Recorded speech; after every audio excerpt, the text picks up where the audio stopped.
And that is as it appeared on the front page of the People Daily, the death threats that were cited yesterday by senior procurement officer at the Kenya Medical Supplies Agency, KEMSA, and that the suspended CEO, Jonah Manjari, has been under undue pressure from people in government, especially influential people at the Ministry of Health. Nordin Kagai is political social commentator. Thank you, Nordin, for coming. I appreciate your time. At the center is Otieno Mokaya. Thank you. Your time is appreciated. Thank you. Lawyer and political commentator. And Fred Muka is the ANC party youth leader and commentates on social-political development. Later, before we cross over to events unfolding at the moment at the current residence of the Deputy President William Ruto, we unpack what transpired yesterday at the Parliamentary Investments Committee.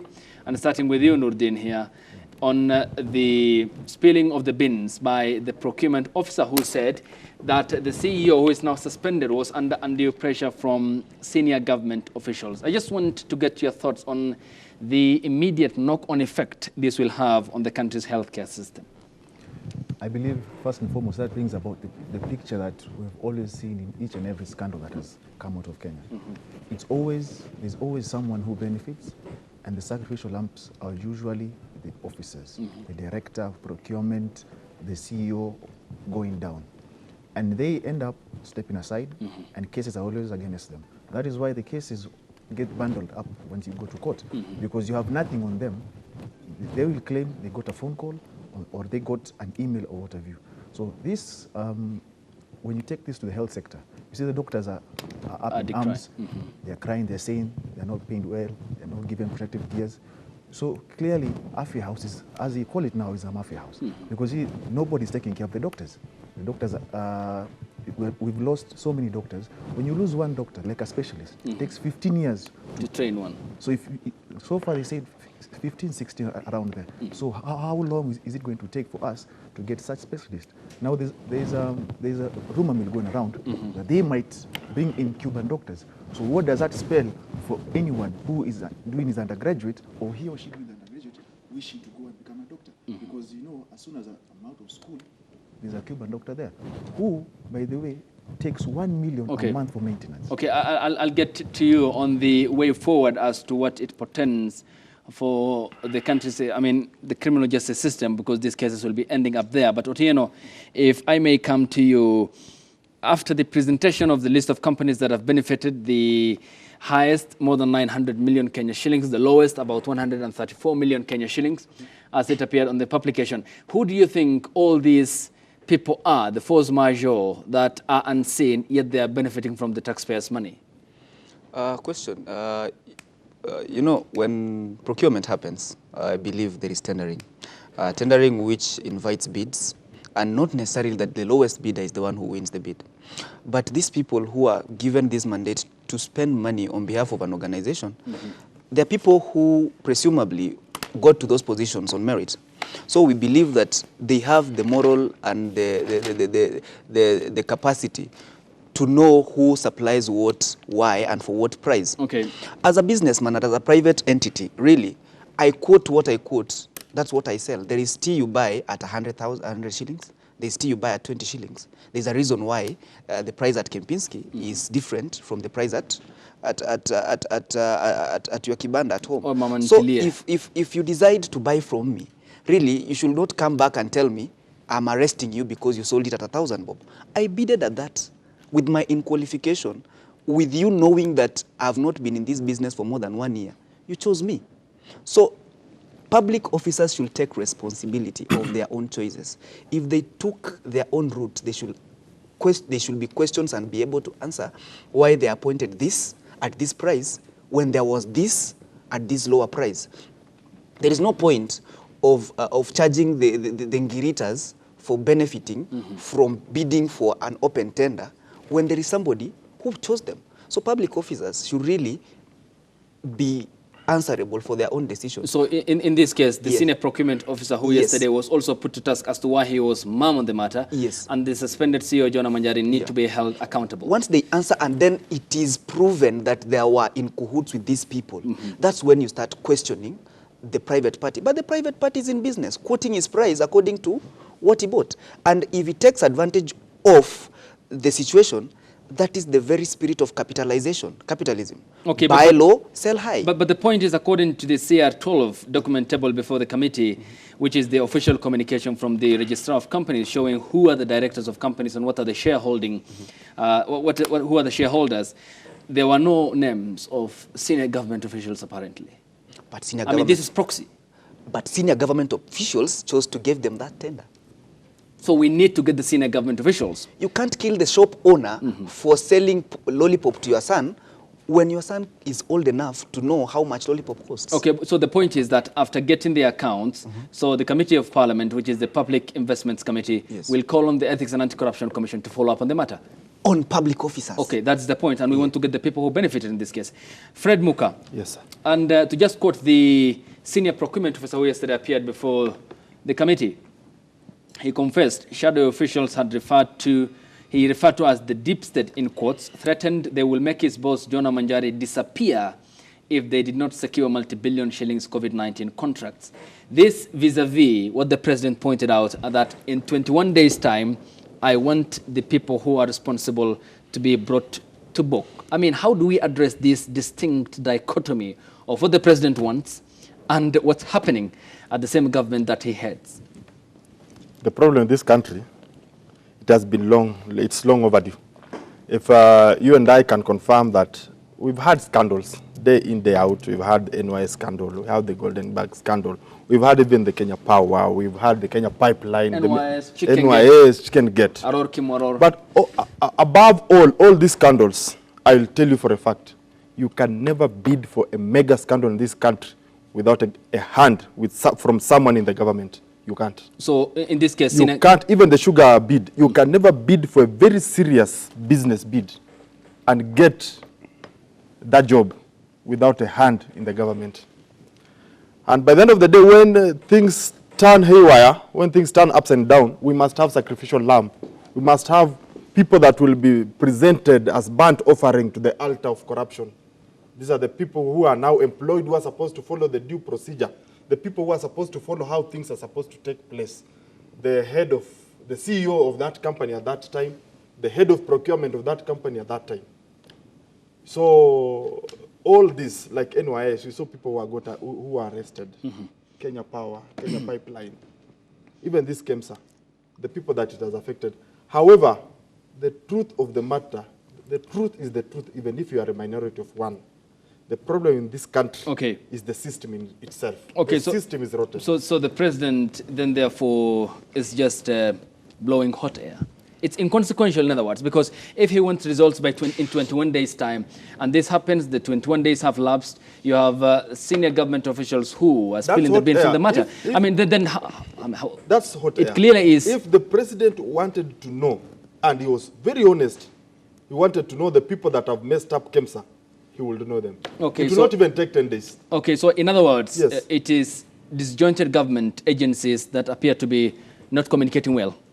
Perfectly. Okay. And things are done for PR purposes to please the public, so that the public knows that the president has taken an initiative, he has ordered 21. It has happened even the time of Biwot. Do you know, after the murder of Ouko, there was the people met. There was the inquiry. There was an inquiry, commission of inquiry, and he had to step aside. He stepped aside for some time. After Golden Bag, Saitot was the minister in 1990, the minister of finance. After Golden Bag, when the inquiry came and said Saitot needed to answer something, he had to step aside for some time. PR purposes. He came back now as a minister of internal security. Okay. And these things are done just for PR, and it's a revolving matter. Okay. Yes. I understand your point. Nurdin, I'll come to you on the specificity here, because the doctors are decrying lack of lack of protective equipment, and our hospitals are inundated, overwhelmed because of the coronavirus pandemic. But besides that, does it make you concerned that this is self-reflection of Kenya as a country where dodgy deals and dodgy businesses are made, and we are ranked among the worst countries by Transparency International when it comes to corruption globally? It actually shows the state of our leadership, which is in disarray. We have a leadership crisis in Kenya because the integrity level in this country is so low. So that is why those who get into office only go there to make money. And they forget that they're supposed to offer a service to the people. Now, if you see the other day, UAE banned Kenya among countries that they don't want there because of the wash business. Now you see, we are going into a sphere where we are competing with Nigeria for doing that, bad deeds. Because now, as you see, like you rightfully said, we have been ranked one of the most corrupt nations in this country. If you walk out right now here, let's say for example, I have my mask here, and I just forget to put it on, and you're supposed to get into your car. You meet the police there. The first thing he'll tell you, I want a mask. You tell him I have it. He'll say, give me something, we let this go. That is where corruption starts. So before we even blame the leaders, we as the voters, we also corrupt. It's like a system down to the roots. So we need to uproot it. That's the only way we can go forward. And then we raise the level of integrity. So we elect only people of integrity and leadership qualities. Because we end up electing politicians, which is the difference. A politician is one who seeks office for selfish interest. A leader seeks office to serve the people. So we need to differentiate the two. That is why we end up having PR gimmicks, and we see cases where they never go anywhere, because at the end of the day, like this Kemsa case, there is someone who's made money, he's a top shot somewhere. You cannot prosecute the case, because the more you press the procurement directors, the CEO, stories will come out, it will touch on them. So you go, it's like a merry-go-round, 2-3 years, and then out of nowhere, it's bundled out of court. Because you cannot prosecute to the letter, because someone somewhere will be touched. And that is the problem we're having. Yeah. And Otieno Mukaya, so in this case, we have seen the president with a lot of vigor, energy, and zeal coming out in his second term to fight corruption. And he said, no one will be spared, including my brother. If you found him, he said, prosecute him. He meant his elder brother, Mohoho Kenyatta, who was mentioned. And so what does it portend for the war on graft now that we are seeing all things shaping up towards touching on senior government officials? We want to understand that the people who are tasked with the war against corruption have first the capacity to do that. The capacity includes the wherewithal to go for the right person. Because if you go for the wrong person in a in any matter or any illegal tussle, it will end up in an acquittal, and then that matter is closed. So, do we have that wherewithal in our government agencies to get the right person on the dock? Then, do we have the investigative capacity to prosecute matters to the end? As my brother said, there have been many processes and procedures trying to solve things. Where do they break, and under whose hand do they break? We need a locus classicus. We need an example of one matter that has been prosecuted to the end, so that people understand that corruption is painful, that graft has consequences. But as much as we see, our children will see people doing wrong things and thriving, as much as our children will be begging to take photos with celebrities who have cut corners and made money out of corrupt deals, as much as corruption earns people gubernatorial seats, as much as you are mentioned in a scandal, and that comes as a stepping stone to the next to your next seat of power. Then I think the fight in corruption, we need an organic way of fighting it. We need to communicate. Why I said in KEMSA we need to get these procurement officers and these top managerial officers in KEMSA to answer those questions is because we need to send a message to all our government officers that when you accept to be in any scheme, this private party will disappear, of course, because they don't have the responsibility to do due diligence. You are the procurement officer. You are the one to do if you didn't do due diligence on me, then it takes a secondary review for me to be implicated. But the first person on the line is you, who is charged with the mandate to spend money on behalf of Kenyans. Then how do I relate your statement to what the public ought to be getting, which in this case is service? For instance, the officer yesterday appeared before the PIC committee, said that he was told by Manjari, and I quote him, "You don't sit in this office and thus you do not know what I am going through. I am under pressure to act in a particular way." He said the CEO told us that the deep state had threatened him that if he does not serve their interest, he will be made to disappear. So in this case, while we seek accountability, we have these people who have been very pivotal in this whole scam. It still points a finger of blame to top government officials near the presidency, I mean. Now, it's called public service. Public service means service. When you realize, in fact, it should not go, it's beyond money, it's a higher calling. If, as the president of Kenya, you realize you are under pressure to act in a specific way, then don't act in a specific way. You have an option of resigning. So what do you think might have made the president to make such a clarion call when he knows that we have a corrupt system where institutions have been overtaken literally by corrupt individuals? Our president is human.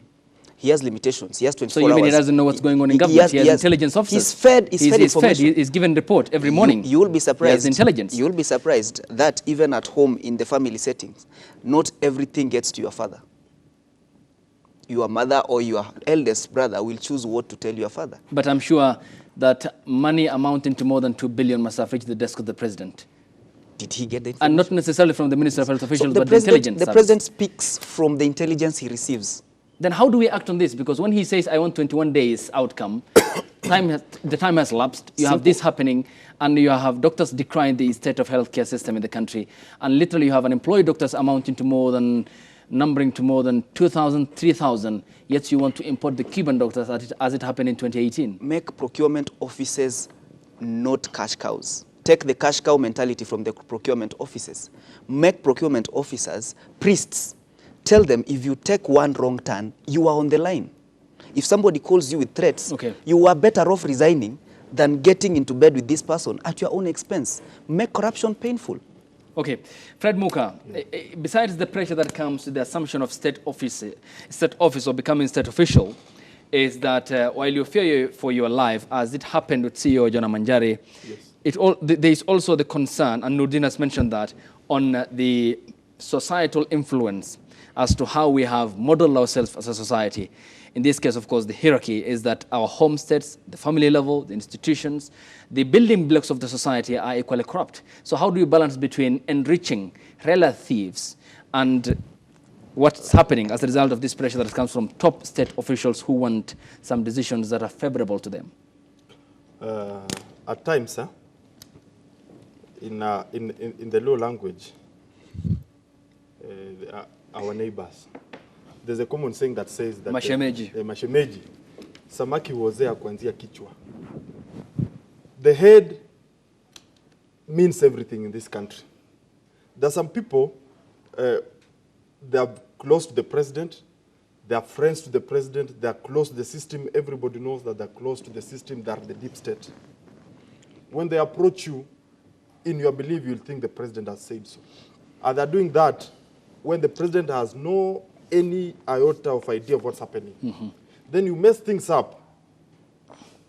And at the same time, you fear for your life. People have been killed in this country. We've lost Ouko, we've lost even the IBC. Chris Musando. Yes. We've lost people in this country. And when you are lost, when you die today, during your funeral, there's a normal quote that will be spoken that no stone will be left unturned. That's the end of the day. Okay. That's the end of the story. Once you are buried, it's done and dusted. This country we live in, if you are given a contract today to print examination papers for Class 8 candidates, and you have a sister, a brother, or a son or a daughter in Class 8, trust me, even if your son, sister, or daughter was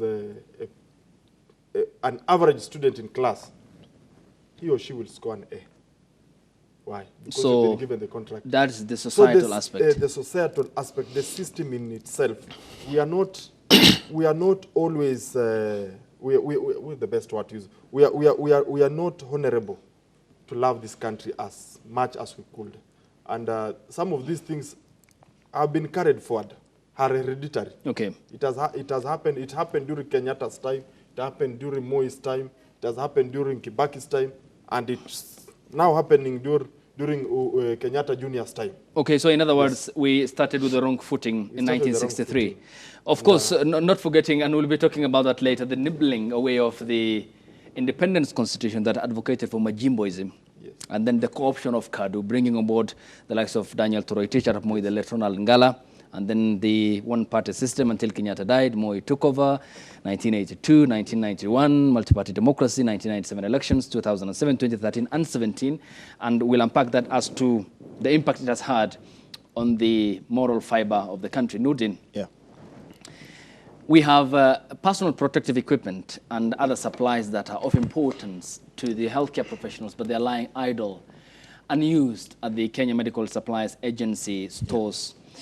It's concerning, isn't it, when you have doctors dying, and every day they are in contact with people, they might never know whether they are positive or negative.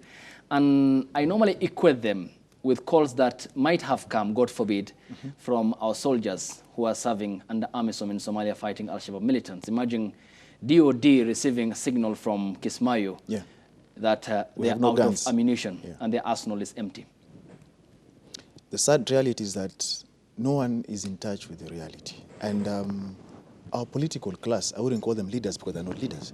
Our political class has failed the doctors because they are on the front line. When you have the equipment lying idle at KEMSA, the CS was saying they should be sold. Now we're told again if they're to be sold, current market value will be 2.3 billion. You see? So we are wondering, what are they doing idle at KEMSA? Because now the doctors are saying they have families as well. Because if they get infected, they have their families at home. You have your wife, your children, your mother, your father, and what have you. So if you don't protect the doctor, so where are we headed? They were saying the other day, the doctors were saying, these leaders, they have ICU rooms in their... Yes, the governors. Yes, the governors have ICU rooms in their homes with ventilators and what have you. So clearly, it's all about I for myself and God for all us all. And you're supposed to be a leader. Now, that already stems the leadership crisis we have in this country. That is why I keep saying we need to have an overhaul. He just said it started in independence. We need to have an overhaul of the leadership in this country because whoever is there rarely cares about the citizen because it's not even about the doctors. To date, each and every government, you have issues with the CBO with teachers. They want to strike right now. You have issues with doctors. Every single government, can't there be a government that will come and solve these issues once and for all? Yes, there will be issues every other day, but they have been persistent. The same issues that rise every single government. With every government, you hear the same issues. Why can't you have a situation where they solve these things? And we move on to the next. Yes, there will be challenges. You solve every challenge that when they come. Because right now, the focus the government has is totally opposite from what really ails the people. Right now, we're fighting corona. They're talking about opening schools. You're opening schools. Have you taken measures to protect the children? Remember, these children, they are innocent. They share even lollipops or water bottles when they are playing football, for example. Have you put measures against that? Are there washing stations or sanitizers? So you talk about opening schools without a plan. That is dangerous. Have you consulted the medical sector? You haven't, most definitely. You see, so we are in a process where there's too much chest thumping and bravado, and no one wants to talk with each other. They are talking at each other, and that is the problem we're facing. Okay. Now, Otieno, there is public hysteria about the messaging on the coronavirus pandemic. I mean, a mask now is about 20, 30 shillings, but if you're without it, you might end up paying 20,000, or by extension, you might be shot by police, as it happened in Busia County. Yes, Busia County. Yes. And so how does the government come clear on this in terms of the messaging and perhaps addressing the deficiency in trust in terms of how it's managing the coronavirus pandemic? I think maybe to throw a spanner in what my friend just concluded on, this is where we lost it. We gave our most important function of government to teenagers. Devolving health was our biggest mistake. These people did not even have staff. These were empty offices. They were institutions that the Constitution had foreseen. Then we give health to these people. Now, governors are politicians, and these politicians will want to look good even when things are bad. Then we have our doctors, the best that we can, the best of brains being handled by these people. Then that's why we have everyday governors are fighting with doctors, because they cannot understand each other. These are people of high intellect, people of a higher calling, people who we run to when our life is in danger. You're putting the lives and interest of these people in institutions that are less than 10 years old. And that's where we lost it. Yeah? A politician looking at a next election, a doctor looking at the next patient, trying to save a life. The interests really are not aligned. And that's why our doctors are dying, because A politician will go to a rally even when there is COVID. A doctor will dress well, will sanitize everything. To treat and wait for the infected will at the even hospital. disqualify himself even when he feels he's not confident enough to handle you.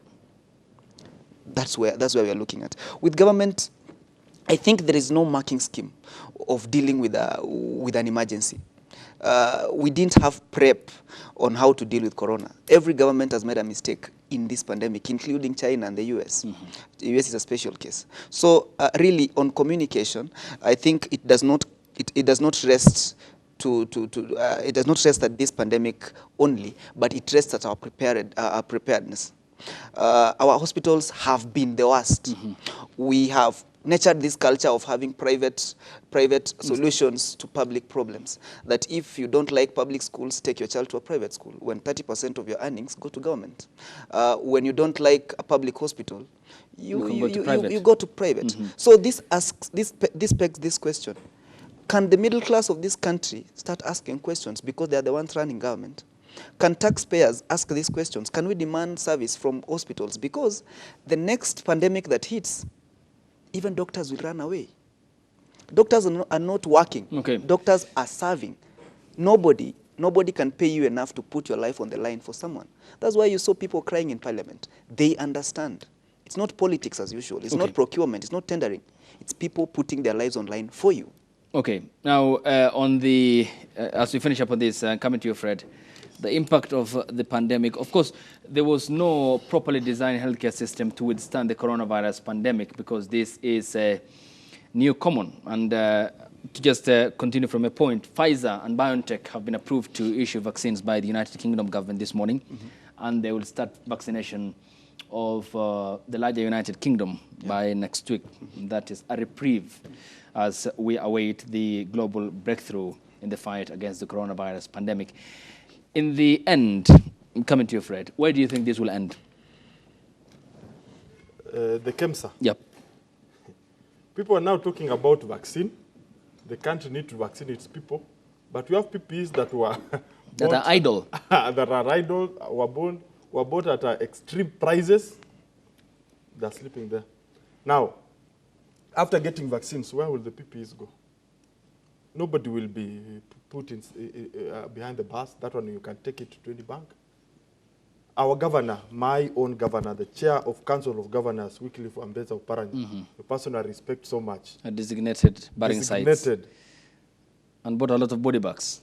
As we speak today, he has lost the best medical people in this country. The country has lost best medical officers from Kakamega. Dr. Alusiola was a doctor that of high integrity. Everybody in this country knew Dr. Alusiola.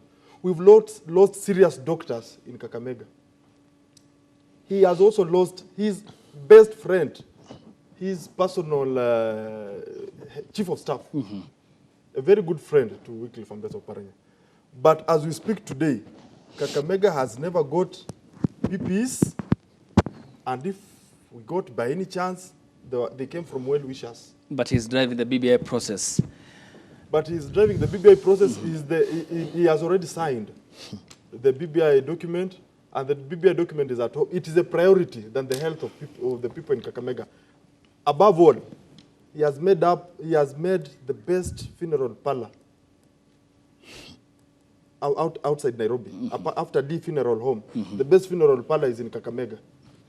He has prepared our people to die. So he's anticipating more deaths. It was also rumored sometimes back, although I didn't confirm that he had procured land for burial. Alitengeneza makaburi, so that when our people die of COVID. But God is good, and we all are on death sentence, only that our times are different. Yes. We don't choose where to die, how to die, and what to die from. But nonetheless, his power and miracle is behind our comprehension. Kama ni kuishi tutaishi. Even the Spanish influenza had not killed our granddad. So but we were prepared in advance. If you read the Bible very well, when we have locusts, we had locusts before this pandemic. And drought. Yeah, and the drought. That one was a sign of danger ahead. Wycliffe, yes? Can I get the front page of the People Daily, please? As we... Wycliffe will be there shortly. I need to get to the political aspects of what's transpiring at the moment, and that is in regard to Gentlemen, the collection of the signatures in the country that is underway now, more than 2 million signatures collected by the Secretariat and the Daily Nation, the People Daily, if I'm not wrong, the second page of the People Daily Weekly. That is the well-numbered on your right end of the touch screen. That is where we have the Deputy President, William Ruto, who yesterday spoke in the county of Nakuru in Bahari constituency when he attended the burial of the late mother to the Member of Parliament, Ngunjiri Kimani, at in the county of Nakuru and Bahari constituency, where he was accompanied by his allies who support his political cause, but still there's no position that the DP has taken and is meeting his allies this morning at his current residence. Nurdin, coming to you as we get that. Yeah. And it is all about the political path the DP will ultimately be plying. Yeah. Do you think he might at some point be on board the yes boat, owing to the sort of the mixed signals that he is sending from his political base? I'd say the DP is between a rock and a hard place. Why do I say that? Because, you know, he has three choices. One, support the BBI, and that would ultimately mean he'll have to play second fiddle to Raila Odinga, which he wouldn't want to. Second one is oppose the BBI and indirectly saying you're fighting your boss, which is dangerous. 600 days to an election, anything can happen. Because, you know, they say, 600, one week in politics or a day in politics is a long time. So we have less than 600 days. So he fights his boss, a lot of things will happen against him. The other option is he abandons, because, you know, his so-called hustler movement would want him to lead the no campaign. And he knows very well, if I put my energies in this right now, and then, for example, I lose, he has, you know, he's portrayed himself as a very strong candidate. So if he loses the referendum right now, that would put a dent in his campaign come 2022, and also financially for himself, you know, because he would have to use the money he has kept away. Okay. Now, where we are right now, today is the day he'll decide whether to either support it, but, you know, he can also support it during the day, since he loves a good battle, and fight during the night using proxies. Where we are right now, the country is focusing on, according to me, I'll say this, on the wrong agenda. Okay. The priority is on the wrong things. What do I mean? We have a constitution, yes, it has challenges, but it is one of the best constitutions in Kenya. As a lawyer, I can say that. The problem is we haven't even implemented the constitution that we have. We have issues with observance of court orders. That is where we have someone who was chased away from Kenya. We have an issue where the law is never followed to the letter in Kenya. But now we are saying we haven't implemented this, let us go ahead and amend it. The problem I have with the signature collection is one. We have instances where people are saying they have been coerced or forced to sign the signature forms. Those who are doing the kazi mtaani, for example, actually some of them were up in arms yesterday. They are saying they are being told, if you don't sign this form, you won't be paid your dues. Okay. That in itself is an illegality, because that is duress. Now the challenge is, it's like saying, Nurdin, sign, you've come for an examination. Do your examinations, and then after that I give you the notes and tell you go and read. So what was the exam about? Okay. People are signing without having to read the actually amended bill. So what's the point is your point here? What's the point is your point here of signing the document when you have not read it? It doesn't so in make other words, sense. you query the signature process. The entire process is an illegality if there is duress, because they say where there is smoke there is fire, and there are allegations of duress. So I would say you cannot force people to sign a document, or actually lead people to sign a document without having read what the contents of the document. Right now, people are signing without having read. They never read the first draft that was from Kisii. They never read the Bomas one. Okay. And now the amended bill that has been published, most people have not even seen it. And do they ask someone who's a boda rider or a mamboga to read a 2 or 4 page document? Okay. Right now, the amended bill is 45 pages. Who has the time to do that? People are suffering from one. People have lost jobs. 2, people have no money to go about and buy their daily needs. Let us focus. People are actually suffering from corona. Back then, I would say there was no corona until I saw 4 people that I know. And now, I am careful, and I'll tell you that. People have different challenges, and the challenges we have, the government clearly is either blind or acting blind or cares less. Okay. Because our focus is always on the next election. Okay. I get your point in terms of the politicization and that being the priority of the political class. Otieno Mukaya, who between the two principals who are driving the BBI, I'm talking about Kenyatta and Odinga, is predisposed to talk to the DP William Ruto to come on board? You don't need anybody to talk to William Ruto to come on board. You see, my own assessment of one William Ruto is that this is a guy who eludes both love and fear at the same time. He's a brilliant politician, but again, too brilliant, sometimes not to be trusted. So he has a very big following, and he doesn't want to make a mistake now. The BBI will be the make or break. He can support it and look like he's a follower. He's more of a beta than an alpha. He can go against it, which will have financial and political, and he might also, it might be his road to impeachment because it amounts to gross misconduct, contradicting your boss. But as really on the BBI discussion, there is something at any time. There is no day that you'll have peace and tranquility, that the air is just blowing and we are at peace. At any moment there is something. There is influenza, there is HIV, there is cancer. At any moment there is an emergency, swine flu, there is Ebola. At any moment there is something. There is something that's making people die at any moment. This constitution, we passed it because we really wanted this constitution. But it was an oversized court. So to speak, it's the most forward-looking constitution in the world, hailed as such, but it's an oversized court. We are overrepresented, yes. There are things that we made wrong, yes. But there is no better time for a change. At any moment, we can do changes. So saying that I'm looking at this BBI document not as a cure to all our problems, but at least the cure to some of our problems, some of our pressing problems. Everybody knows our mothers and sisters are underrepresented, and Parliament has failed not once to fulfill that requirement. We need our daughters to be confident that they are not lesser being than their brothers. Okay. That is solved in the BBI. We need youths to be represented properly. That there are steps to amend that. Most importantly, nobody should die. Nobody should lose citizenship because elections are too serious. What are we looking at? We are looking at not closing 44 to 50% of this country's electorate because they have lost an election. You know, the problem is not normally as voting. The problem is in the celebration. You'll hear people say, person X should go back to place X. Yeah? You are speaking as who? You lost an election. Accept it. We are running the parliament. But are we addressing that problem that emanates from the electoral process? No. And do you think we can address that? And you talked about also, in this case, I'm sure you mean, that's my interpretation and understanding, the inclusion of the office of the official opposition leader. Perfect. How will that address our problems? That addresses a problem because somebody will have a podium to check government.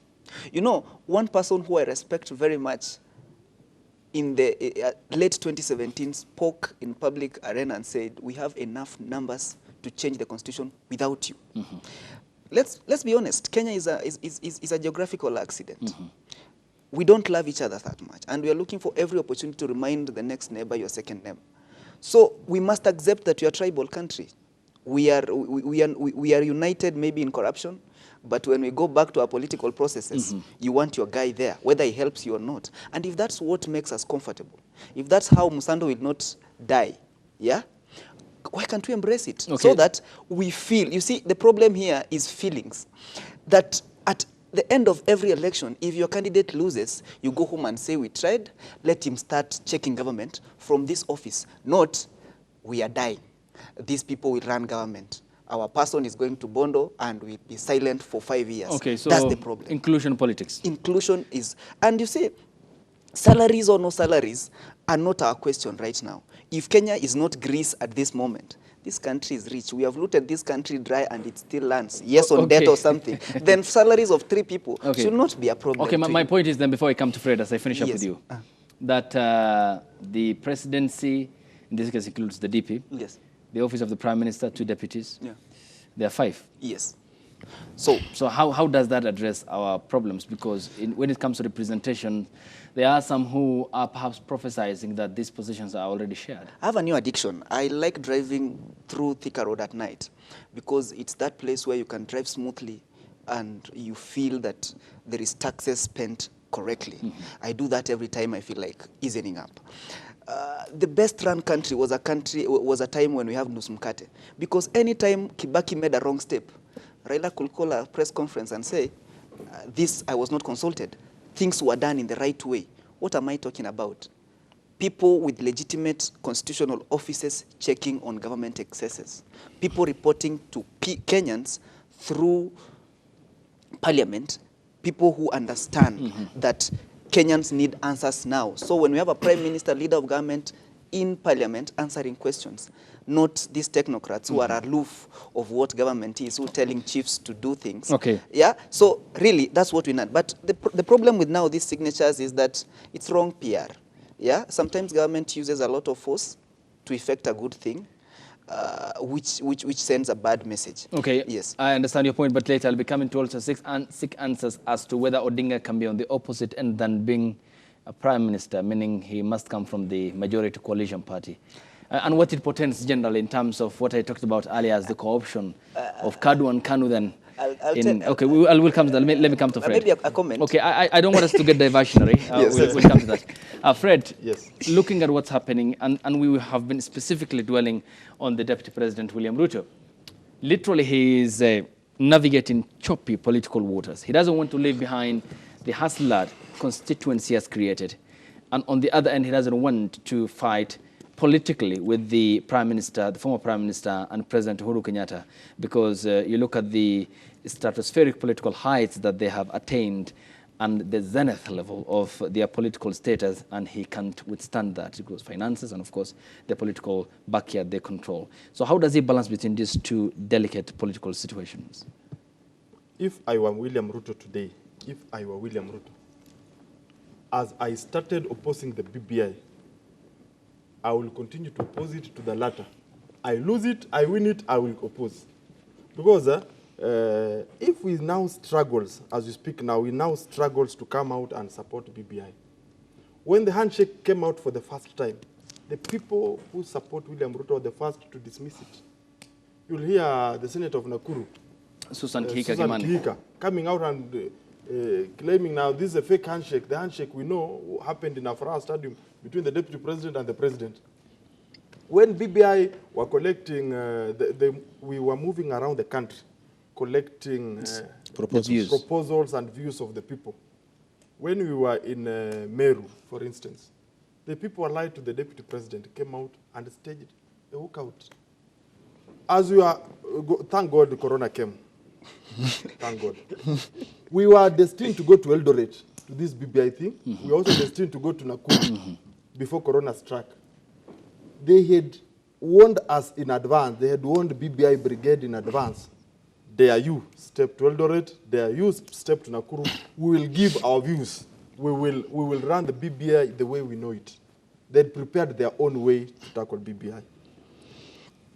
When the Deputy President attended the first BBI meeting, 2019, Kipchumba Murkomen came out, dismissed the entire process, and claimed that he wanted equity. That was the beginning of firing the Deputy President's people from the House, from the Parliament to the Senate. When the Deputy President now came back the last time, he absconded a government function about this signature collection, Corona thing. The signature collection he absconded. When he attended the BBI 2, he raised pertinent issues. He has already created a political group, the hustler narrative, in a way or another. If I were the Deputy President, I will continue opposing this thing. It is better for him to oppose BBI politically, because if you fear that the President and Raila Odinga will be together, they will continue to be together. President and Raila Odinga will be together come 2022. Okay, so in other words, how will he face so he raised rather create an enemy today and face the enemy to the latter. Okay, at the BBI 2 launch, he raised fundamental issues, is what you said. Pertinent fundamental so that issues. he must lead the no campaign. That is my. Your party leader also raised fundamental issues as the DP. Should should he come on board and say no? My party leader Musalia Mudavadi raised issues that wanted a window of opportunity to be addressed. But the DP also they raised. They were truly addressed. And the DP's concerns were addressed. So should they be in the no boat together? No. Would you fancy Mudavadi Ruto coalition saying no? I will never fancy Mudavadi Ruto coalition. But there's almost I will fancy the more or less Mudavadi Uhuru coalition. So in other words, despite the concerns as raised, still you want your party leader to say yes. Yes, Nudin, I'll come to you. Yeah. Now, in terms of the gains that the DPI, before we go on break, that the gains the DP made, for instance, politically in central Kenya. I mean, despite his presence on ground, he also hosted in a month 11 church delegations from central Kenya at his current residence. Yeah. And this is a man who, when you track his political path, you will see he mainly targets central Kenya and western Kenya. Mm-hmm. And in central, for instance, in Kakamega, they have 4 constituencies, including Navaholo. Yes. Jubilee MPs, they had doubled their numbers from 2013 to 2017, and also in the coastal part of the country. But of more importance to him is central Kenya. Mm-hmm. It's also important to the president. Yeah.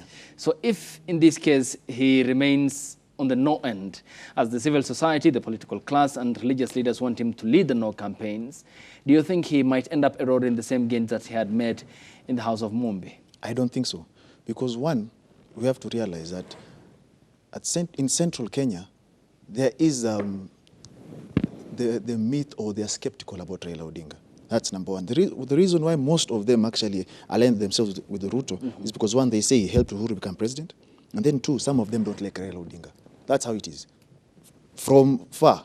So his inroads, and he has targeted the young people, the youthful people, and he knows how to entice them. Now, if you check his way of campaigning, is more or less straight from the Moi's playbook, because Moi focused on the same things, and Western. And if you can see, he's looking at, in as much as he's saying he's changed the narrative from the tribal to issues-related campaign, he's looking at the ethnic arithmetic, because he knows Western and he knows Central combined numbers. And then he knows from his backyard, that's why he never goes there. It's as if he's assured of his home backyard. So if for him, he wouldn't lose the backing.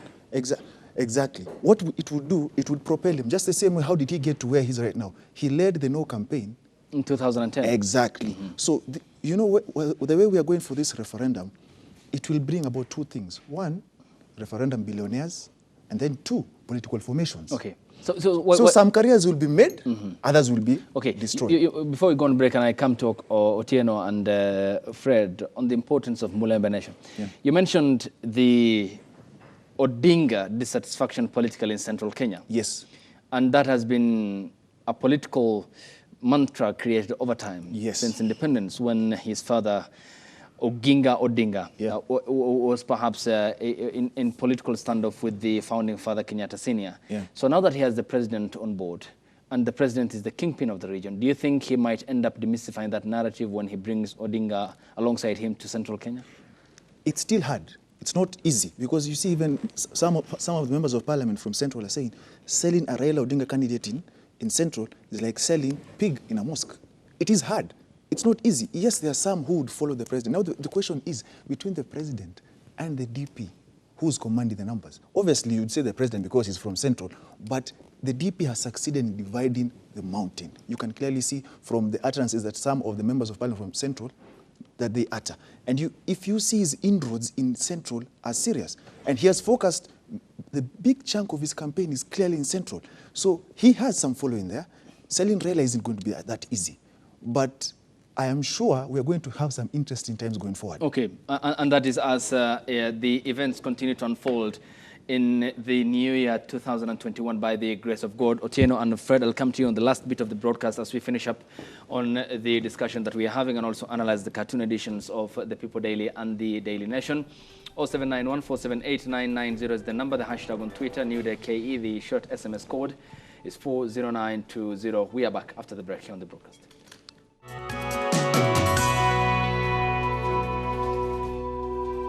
Good afternoon. Welcome back to the broadcast. You are watching New Day Kenya, still with Nurdin Kagai, Otieno Mokaya, and Fred Muka on the broadcast, and continuing with the events that are currently unfolding at the current residence office of the Deputy President William Ruto, who is meeting his allies, governors, members of the county assemblies, members of parliament, including senators and members of the National Assembly. And Otieno, I was on you, and you look at the perhaps sort of what's transpiring at the moment as events continue to unfold in the country, and especially within the political establishment.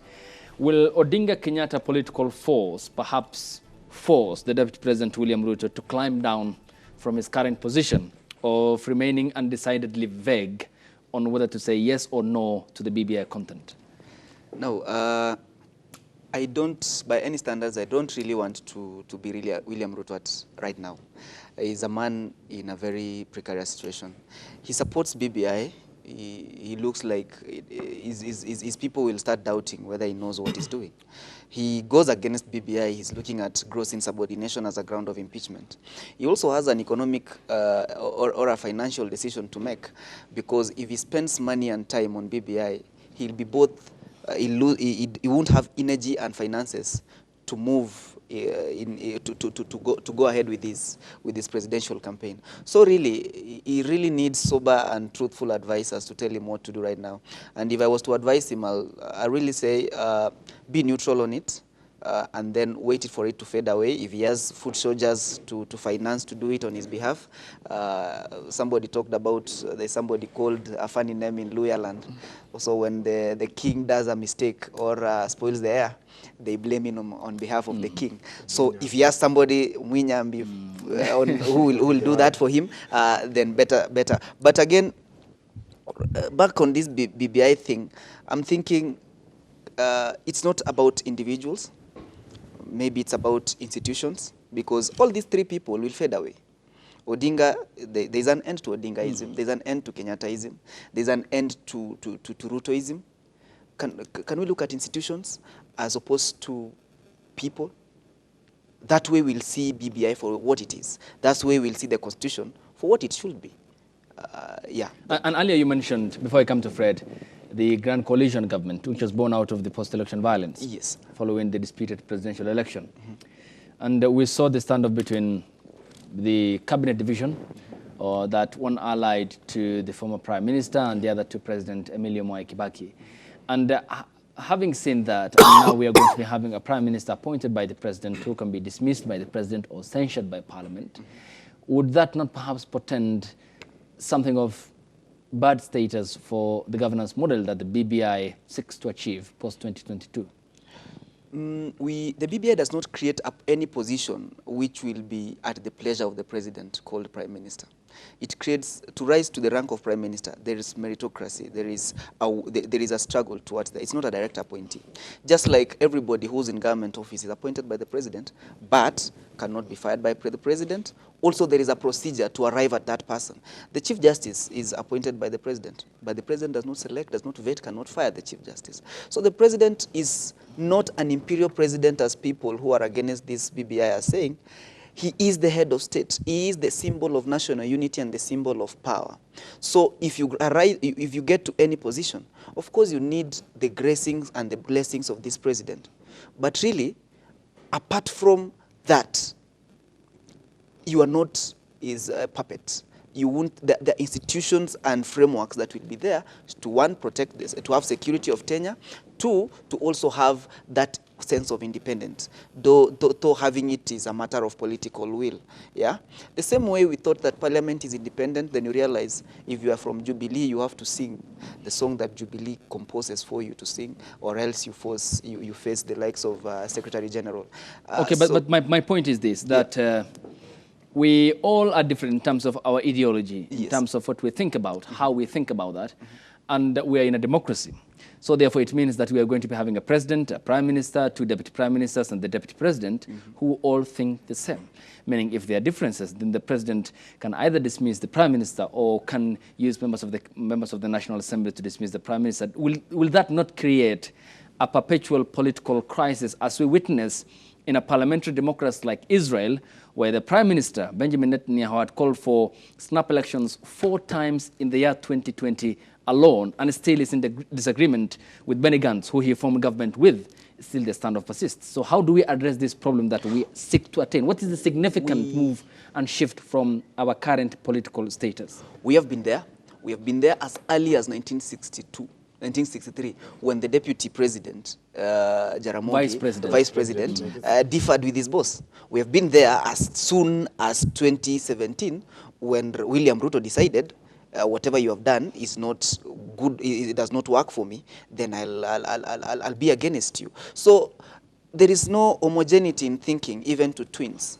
This government will bring, yes, prime minister who's supposed to think like the president or appointed by the president and these other people, but you cannot bet that they'll be thinking the same way he thinks. Aden Duale, Murkomen have gone against the president even when he appointed them. So, as I said, also there will be the leader of opposition whose biggest job is to question, check and balance the presidential powers. Okay, so in this case, who do you think, just give me a tentative lineup of the president, the deputy president, the prime minister, two deputy prime ministers, and who do you think will be on the opposition end of the National Assembly?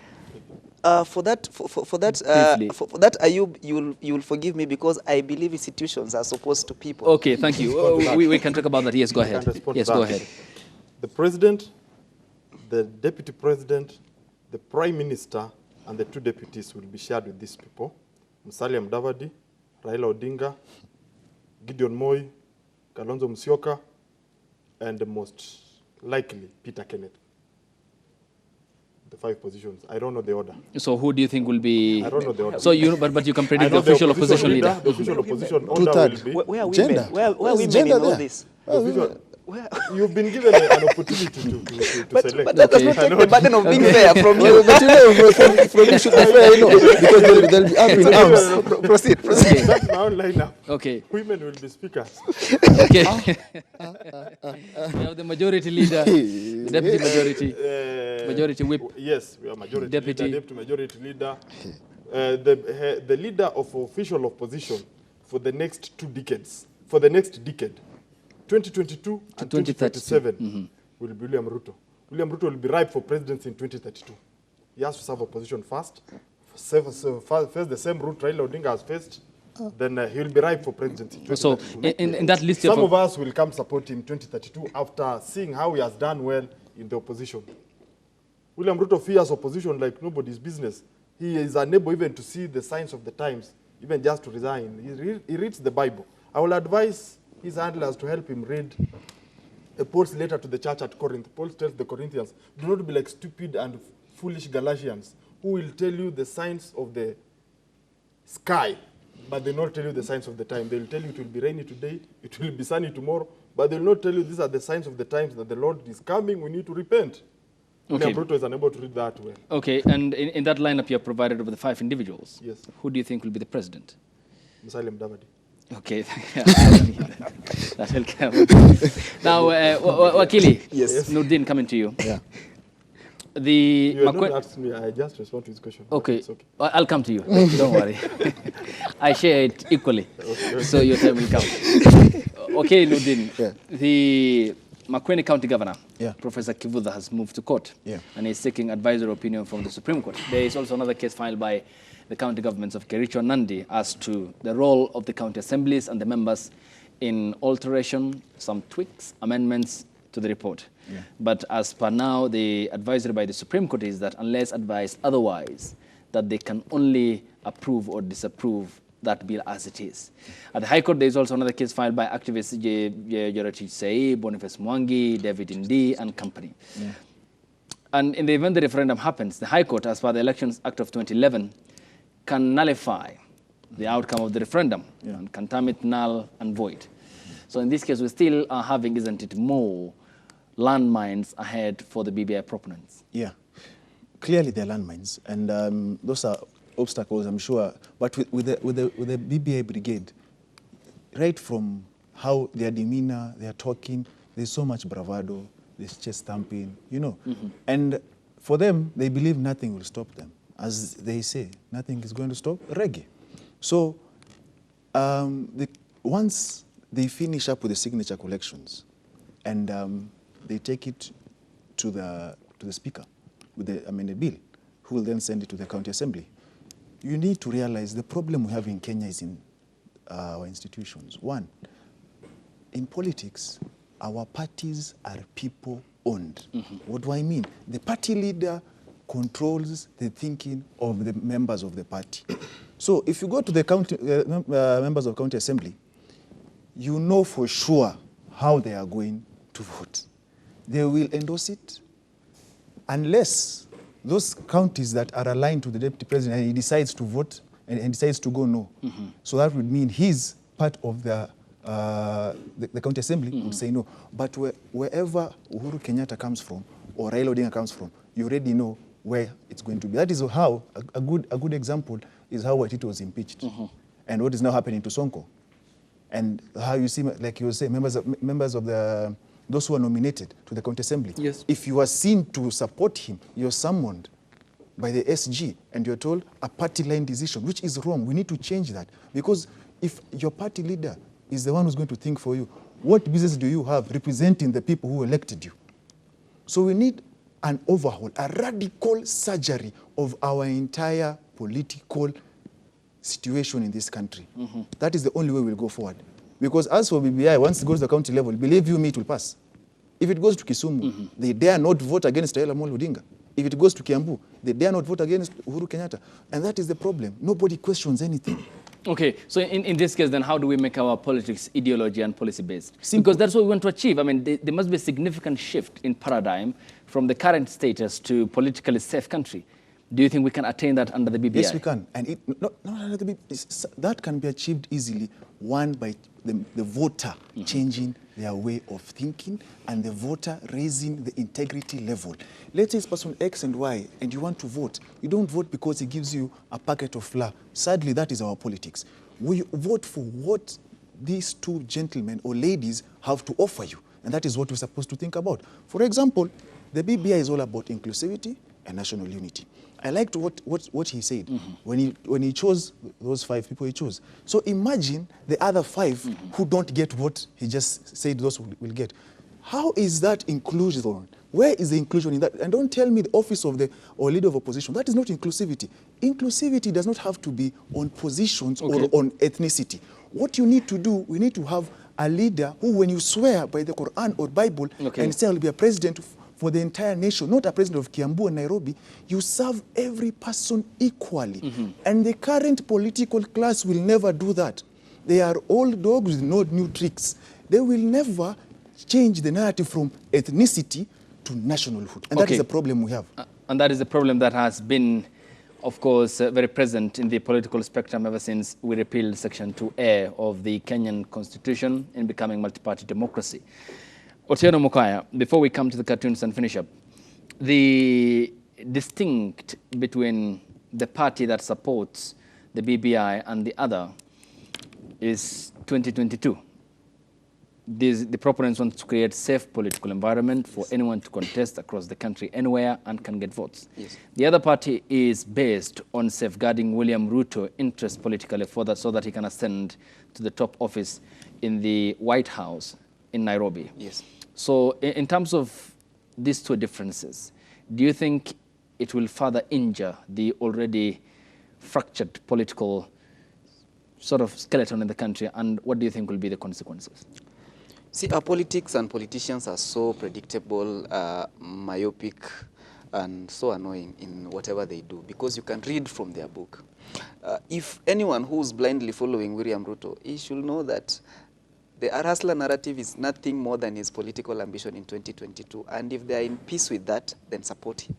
Anybody who's supporting Raila Odinga or whoever should realize that the first agenda in their manifesto, which may not be printed, is that their dream of 2022, without which everything crumbles. So the rift in the BBI discussion really, unfortunately, we are thinking about 2022 ambitions. I wish the rift in the BBI discussion should be on issues that I am against the BBI because of this. I'm for BBI because of this. That if you question any Mokaya, Maina, or Wanjiku, it tells you I'm against BBI because I'm thinking the women, are not well catered for. The youth are not well catered for. My comfort in Molo, even when I'm Ogiek, is not well catered for. So this also goes against our very interest as a country. Okay. Until we go into issue-based politics, really we cannot solve. You cannot. Maybe to throw something on Kibwana's question.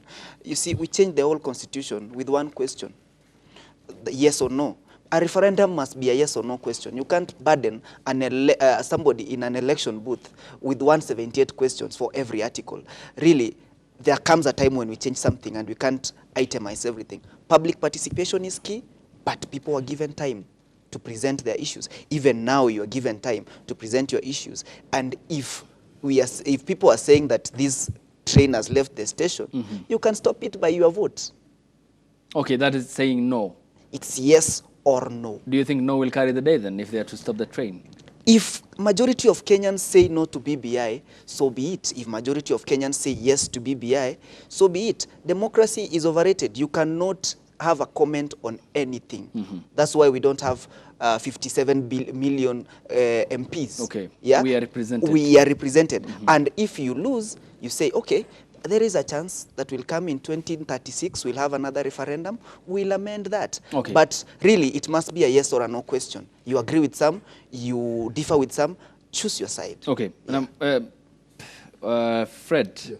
do you think one thing that the president wants is, as he hinted at, a legacy? Kenya free of corruption, that appears to be up against the tide. We have talked about KEMSA and the other whole host and the avalanche of corruption cases in courts. And he said he wants a peaceful country. We are seeing what's happening with Ethiopia. It's as a result of ethnic federalism that the TPLF that once had power since 1991 had systematically excluded the Oromos and the other ethnic communities. And today they are now on the hit end of an Oromo rule. And that is, of course, a threat to its fiber. You look at Somalia out of the ashes, Rwanda from the genocide, Tanzania, still there's oppression, and the president wants a peaceful country.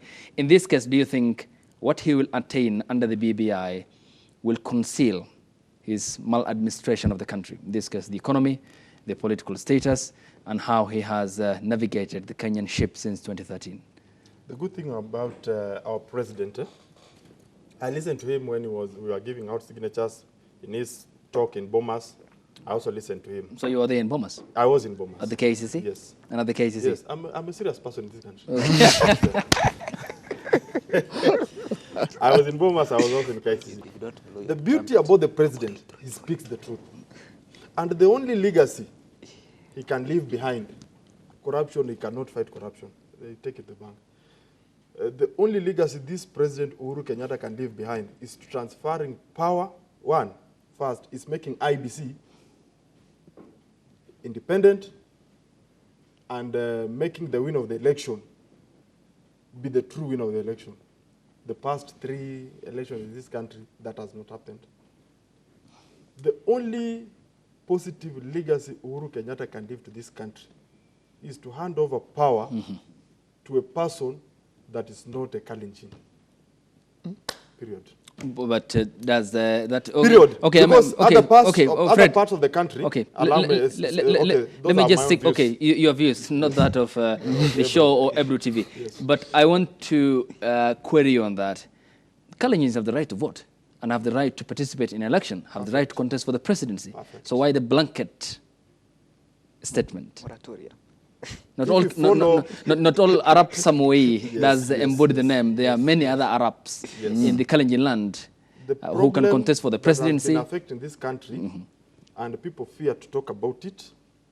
That's why even the deputy president is trying to drive it away and calling it now a hustler versus dynasty struggle. The problem that has affected this country, even if you follow YouTube, the talks of my former senator, if I quote him, the bullfighter, my former senator, if I quote him, he could say, Kikuyu in, Kikuyu out. Kikuyu in, Kalenjin. And Kikuyu in, Kikuyu out, Kalenjin in. Kalenjin out, Kikuyu in, Kikuyu out, Kalenjin. That was the quoting during the campaign trail of NASA. From one Boni Khalwale who has now changed tune. The Kalenjin nation have a right, each a right to have leadership in this country. The Kikuyu nation have a right to have leadership in this country.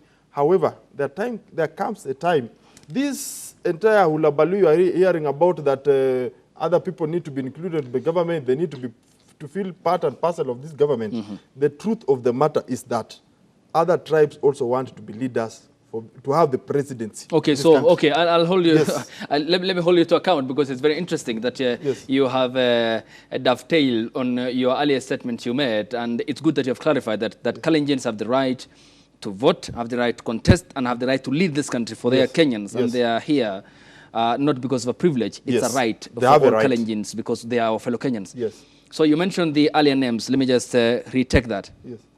Musalia Mudavadi, Luya, Odinga, ethnic Luo, Gideon Moi, ethnic Kalenjin. You have mentioned Kalonzo Musyoka, Kamba, and you have mentioned Peter Kenneth, Kikuyu. Yes. So these are 5. Those are 5. Minus 42. Where are 37 other communities? When a Luya gets the people in Western, that's not my question. That's not my question. Assume that you have a Luya presidency, Mudavadi, you said. Yes. Luya is catered for. Kalenjin Gideon catered for.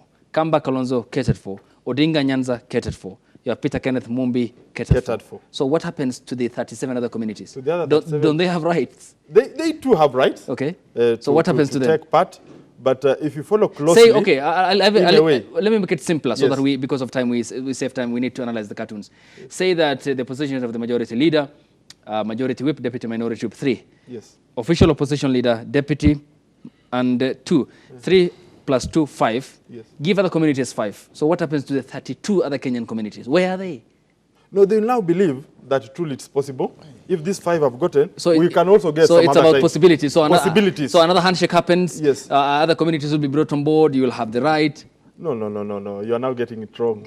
No, not wrong. I'm just asking the question. Okay, I got your point clearly.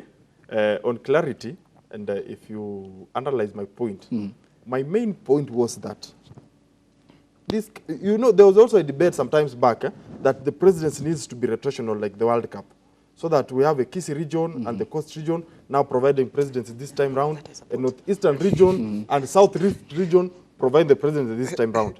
There is no perfect formula whereby we can have a presidency that can revolve to the 42 tribes. Okay. But it is also not good having one, attaining it in a period of 50 years. Okay, now in other words, then we need to cater for the needs of the Meru community, the Embu community, the Somali community, the Swahili community, the Arab community, the Kisii community, and of course the different levels of the Kalenjin community, the subclans, Kipsigis, Nandi, Tugen, Keyo. In fact, if you count the Tugen, Keyo, Marakwet, the entire, then you count the entire Mijikenda communities, the 9, the entire Luya nation of the 18. Yes. It is when you will arrive to the 42. Okay, in other words, you can never just arrive 42 outright. In other words, we still have to attain not per se the exact participation of all the communities, but there must be a uniform representation in this case. Okay, thank you.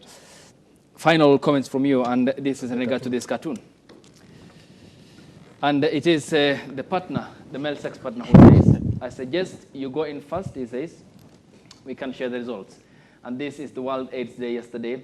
Free testing and counseling center is what he doesn't want. It's open, but he doesn't want to test and know his status. But his partner is insistent and wants them to know this, as the government is concerned as to the exponential growth in the number of HIV and AIDS infection at a time when the attention has been on the COVID-19 pandemic and hospitals getting repurposed for the pandemic, since no institution was prepared since it hit the world.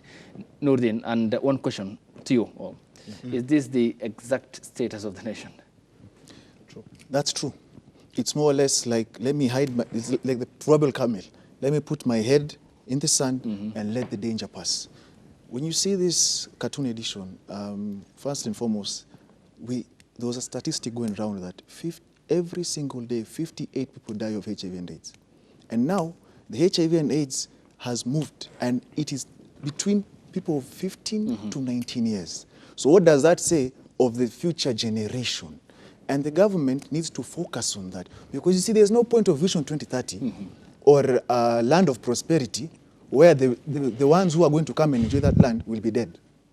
So we need to focus on this issue of HIV and AIDS. And what do you mean? For example, we've been seeing the issues on teenagers engaging in the house parties and what have you. We need, first and foremost, parents need to befriend their children, so that they know what the children are going through, and so that you can be able to educate them. We change the narrative that a child is there to be seen and not to be heard, because once you happen to live like that with a child, they will never tell you what is happening. Now, because the government can't do everything. And then we need to focus on HIV and AIDS, like what Kibaki did when he came in after 2002. He had a focus on HIV and AIDS, and we had some progress. Now it's like it's digressing. And we need to focus majorly on the young people, because they're engaging in illicit sex. Those who don't believe that are actually lying to themselves or are just dumb. And so that we can be able to salvage the future generation, because there is no land of prosperity or industrialization without those who will take care of that land. Human labor, basically, which is very important. Exactly. Yes. Briefly, Otieno and Fred, your thinking on the cartoon. I think the cartoon is very relevant and it's alive to the current situation. I think I like to talk to all sexually active persons that pregnancy is not the biggest the biggest risk on every sexual encounter. This pandemic that we are forgetting about really is that our people are more afraid of pregnancy than this pandemic. It exists, it's eating our people, and people are dying out of it. In the context of COVID-19, people suffering from HIV and AIDS are people who are endangered on fighting this pandemic. So really we need to further these discussions. Children are experimenting. Our children are sexually active at the age of 13. Maybe it's time parents become blunt on this. Yeah. Should we give condoms to school? That's a discussion. Fred, let me give 30 seconds. We are out of time, please. I really feel people didn't even celebrate the World AIDS Day as they usually celebrate. Typically, I don't know if you people are parents. If you're a parent, when your madam gets pregnant, when she visits the clinic, you are supposed to visit with her. You get tested, that's normal. You get tested so that you know the baby you are preparing to protect him or her, or in which way. However, people don't do it. They leave the madam to go to the clinic alone. Then when the madam comes back, you know the status of the madam, and you believe she has tested. Thank you so much, Nordin Kagai, political social commentator, lawyer, Wakili. Thank you. Your time is appreciated. Otieno Muka, a lawyer and commentator on social political development. Thank you. Appreciate it. And Fred Muka, the NC party youth leader, I appreciate your time. Thank you so much. I'll see you in about 8 minutes time for the 1 p.m. news, and that is up next after the break here on the broadcast.